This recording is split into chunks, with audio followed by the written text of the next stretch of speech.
Hello, and welcome to English for Everyone, where we practice real-life American English. Today we're going to clear up some confusing vocabulary, so let's get started. First, it's not correct to say this. You cannot say, I buy at Target. If you don't have an object, you have to use a different verb. You have to use the verb shop. I shop at Target. Can you use a different preposition? Can you say, I shop from Target? No, we have to use at. I shop at Target. Example, she shops at Target. Let's practice. Where does she shop? Does she shop at Target? That's right, she shops at Target. I cannot say she buys at Target. There's no object. I use the verb shop. She shops at Target. Now let's talk about buy. If you use the verb buy, you need an object. Example, she buys clothes at Target. We can use the same preposition, at. She buys clothes at Target. And we can use a different preposition. We can use from. You can say she buys clothes from Target. But it's easier just to use at, because at is correct in both cases, with the verb shop and with the verb buy. Example, she buys clothes at Target. This is correct. Let's practice. Does she buy clothes at Target?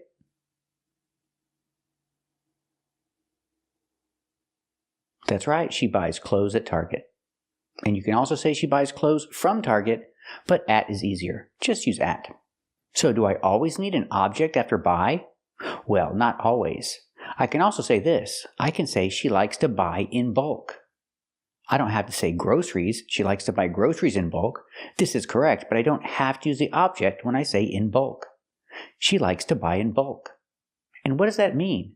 It means she likes to buy big packages. Packages with a lot of groceries. She likes to buy groceries in bulk. Or I can just say she likes to buy in bulk. That's why she goes to Costco. Because when you go to Costco, you buy in bulk. Large packages. That's bulk. Bulk is used to refer to big, heavy things. She likes to buy in bulk. She likes to shop at Costco. Because she can buy in bulk. Your job is to find people who are looking to buy in bulk. I buy in bulk. I don't have kids. I buy in bulk. We need customers who buy in bulk. Let's practice. Does she like to shop at Costco? That's right, she likes to shop at Costco. Why? Does she like to buy in bulk? That's right, she likes to buy in bulk. So remember, if there's no object, use shop. You shop at a store. She shops at Target. And if you use buy, you need an object. She buys clothes at Target. But if you use the verb buy with in bulk, you do not need an object. She likes to buy in bulk. Today we're talking about these expressions. So what does it mean to collect dust? To gather dust? It means something completely different.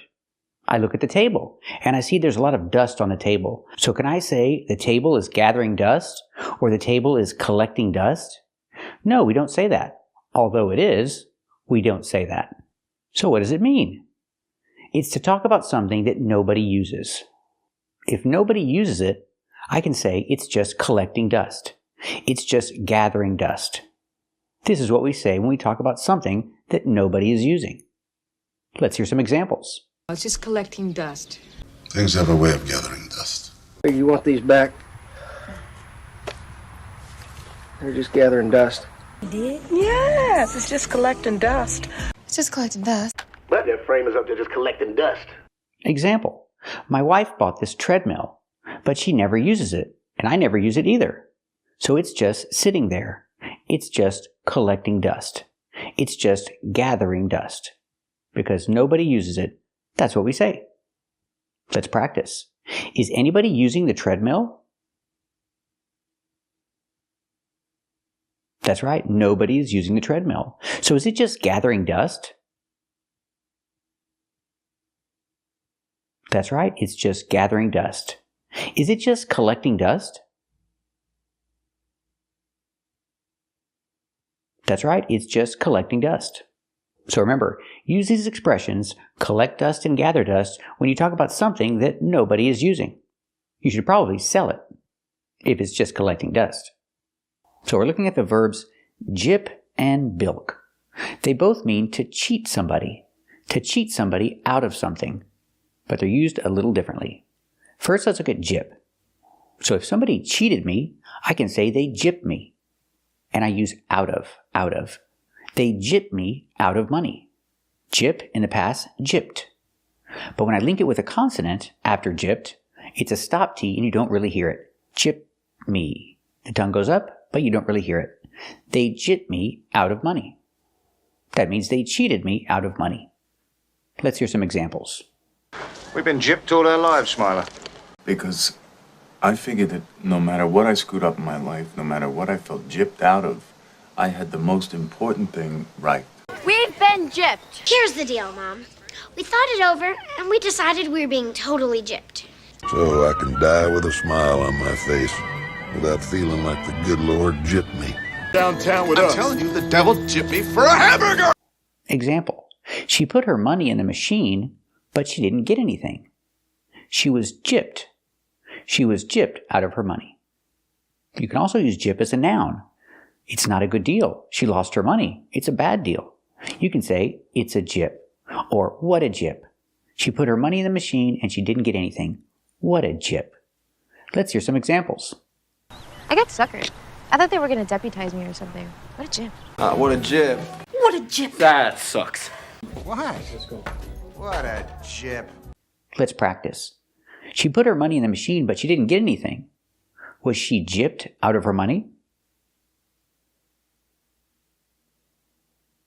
That's right, she was gypped out of her money. In this situation, can you say, what a gyp? That's right, what a gyp. Now let's compare it to this verb, bilk. Bilk means the same thing. It means when you cheat someone out of money. But gyp is normally used for smaller amounts of money, and bilk is usually used for larger amounts of money. And when you use bilk, you have an option. You can say, he was bilked of a lot of money, or he was bilked out of a lot of money. You have an option with your prepositions. Let's hear some examples with bilk. So they could bilk the bank of $189,000 of commission. Is convicted in 1998 for running a Ponzi scheme that bilked investors. We have been bilked with damaged goods. You're bilked out of what is rightfully yours by Miss Terry Hoskins, who is today one of the wealthiest women in the state of California. I always told her your firm was bilking her for millions. Example.